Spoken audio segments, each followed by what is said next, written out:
नमस्कार, one India Hindi में आपका स्वागत है। मैं हूं राहुल पांडे।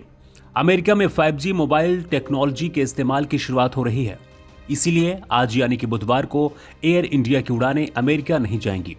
इसे लेकर एयर इंडिया ने ट्विटर पर जानकारी दी है, जिसमें कहा गया है कि बुधवार को उनकी Delhi New York, Delhi San Francisco, Delhi Chicago, Mumbai New Jersey की उड़ानें संचालित नहीं होंगी। इसके साथ एयरलाइंस ने दिल्ली से वॉशिंगटन जाने वाली उड़ान को भी रीशेड्यूल करने की बात कही है।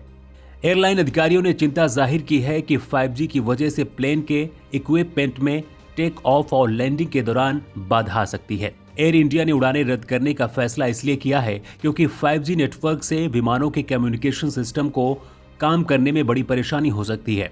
कई दूसरी एयरलाइंस का भी कहना है कि एयरपोर्ट के आसपास 5G टेक्नोलॉजी की वजह से खतरनाक परेशानियां हो सकती हैं। इसे देखते हुए 5G टेक्नोलॉजी को रनवे से 2 मील की दूरी पर ही रखा जाए।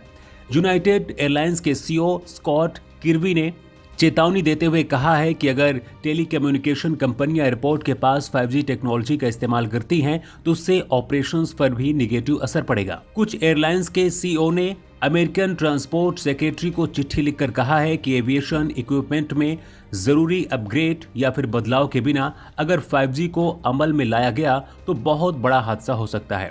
5G टेक्नोलॉजी की वजह से प्लेन के एप्टीट्यूड को नापने की क्षमता प्रभावित हो सकती है। यूनाइटेड एयरलाइंस के सीईओ स्कॉट किर्बी ने कहा है कि महत्वपूर्ण हवाई अड्डों के करीब 5G टेक्नोलॉजी का इस्तेमाल टाला जाना चाहिए। इधर भारत में भी 5G टेक्नोलॉजी को लेकर विरोध के स्वर दिखाई देते हैं। बॉलीवुड एक्ट्रेस जूही चावला ने 5G टेक्नोलॉजी लागू किए जाने से पहले इंसानों और पशु पक्षियों पर इसके असर की जांच की अपील दिल्ली हाईकोर्ट से की थी। हालांकि कोर्ट ने जूही चावला की याचिका को खारिज कर दिया था और यहां तक कि जूही चावला पर कोर्ट ने 20 लाख का जुर्माना भी लगा दिया था। तो इस खबर में इतना ही। ज्यादा अपडेट्स के लिए आप बने रहिए वन इंडिया हिंदी के साथ।